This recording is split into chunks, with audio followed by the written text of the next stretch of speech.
Hello, I'm Jerry Ford. Gonna do a story time with Jerry real quick. This is for Adam Perzanowski. Is that how you pronounce your last name, Adam? Perzanowski? He wanted to see a story time about tornadoes that I've experienced in Oklahoma, because Oklahoma is known as Tornado Alley. And we get them, man. But sometimes we've had, in the state, like 3 or 4 of them going at one time. We have storm chasers out there that, like 3 or 4 of them, that are keeping an eye on them and just making sure, they give information to the news, the newscasters, if they're changing direction and stuff like that. Okay, so first contact with a tornado for me wasn't in Oklahoma. It was in Iowa, where I was born. And we were living in this house, and we had a basement, if I remember correctly.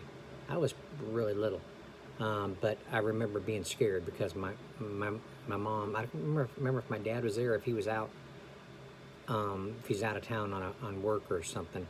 But I remember my mom being very scared. So, when you're a kid and one of your parents are really scared, then that scares you because, why are they scared, And if I remember right, that was a big one. That was a big tornado. But I survived. I'm still here. So my family and all my relatives that lived in Iowa were okay.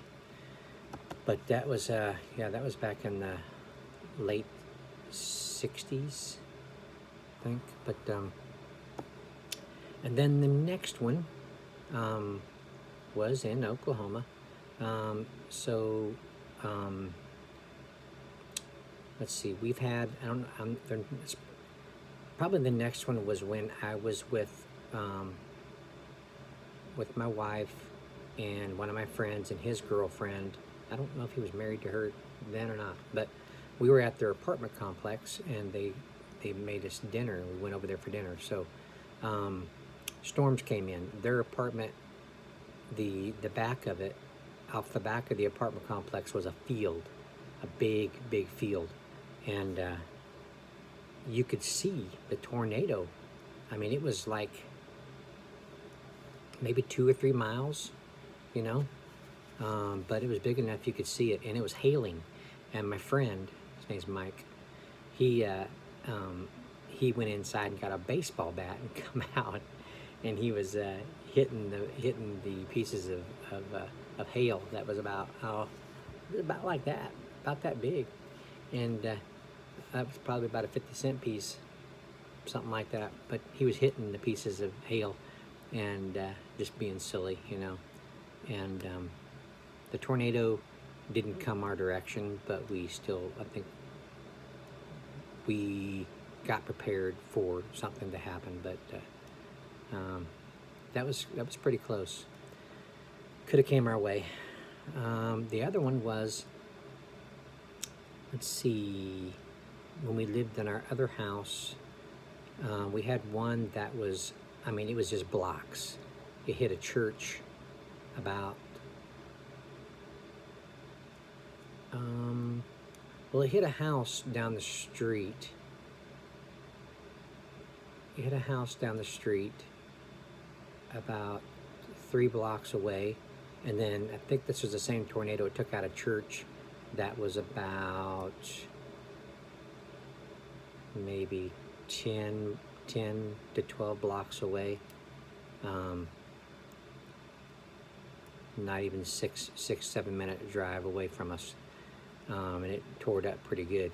And this is the one that went toward Oklahoma City, I think. Well, no, that might have been a different one. Went toward Oklahoma City and took out like a whole amusement park and a lot of other, buildings and stuff. It was a bad one. We've had some that were coming in our area. Just one city over from us, more town, and heading our way to where we have a walk-in closet in our new house, and we we took the mattress off of I think it was Jeremy's bed, because his mattress isn't as big as ours.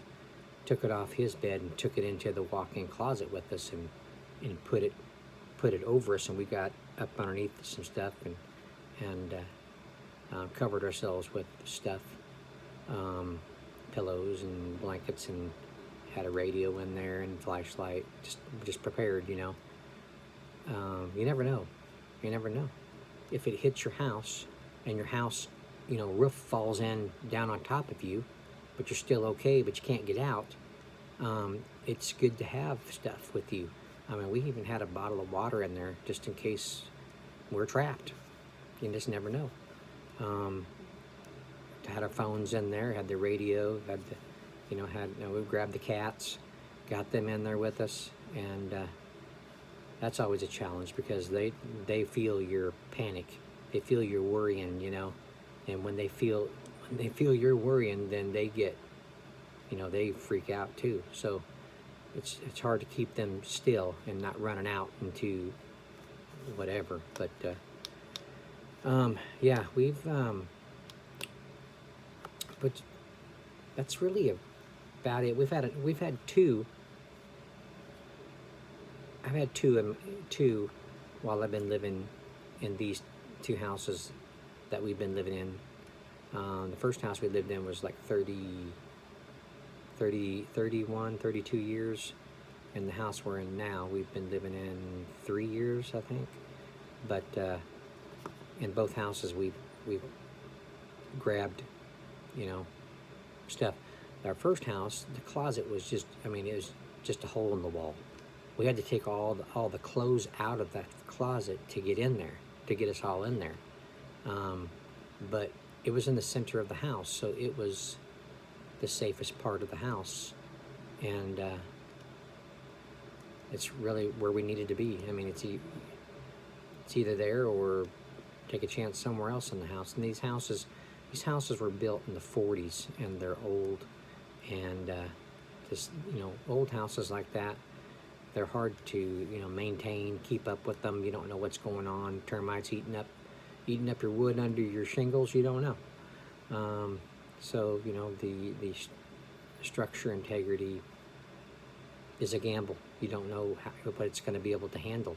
And a lot of these old houses, the tornado hits it.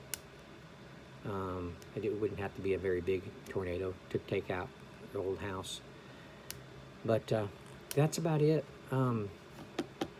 Nothing really that exciting in the way of, it's probably a good thing. I mean, if I was actually involved in a tornado, this could be a real sad story. But I haven't been involved in one where it affected me, or, oh, I just remembered another one,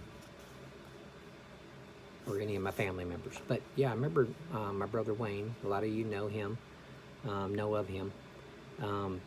When my folks, you know, before my mom passed away, we were at their house, and my brother Wayne lived in the house next door, and that house next door has a basement.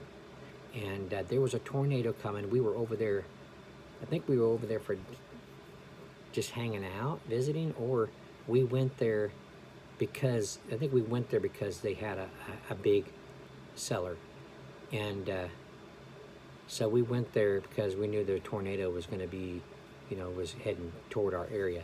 And that's where that was going to be the safest place to be. It was concrete. It was in underneath a shed, a big barn type place. And so we went in there, and we all got down in there. Neighbors, all of our family that was in Tulsa, we all gathered there. My aunt was here, I think. And yeah, there was like probably close to 13 to 15 people down in there. Has benches across the wall, two sides. Had some little kids, you know, some of the kids were little. That was a pretty scary one, because that one was intimate. We thought that one was going to hit, but it didn't affect us. I don't know I think it affected down the street, though. I think there's a fire department down there that oh, that might have been the one that took out the church, because it's down that street. But yeah, haven't had anything like real major. But there you go, Adam. Not a very interesting story, but there's your story time. All right. Thank you for watching. I appreciate it. Thank you, Adam, for the suggestion of the story time. I'm glad you enjoyed those. I got a mess of those. I got a bunch of those story times that if you guys want to check them out, I've talked about all kinds of stuff on those past jobs, what I did there and stuff. You guys might enjoy those. So it might explain a lot about why I'm not right in the head. Okay, y'all have a good weekend, and we'll see you on the next one.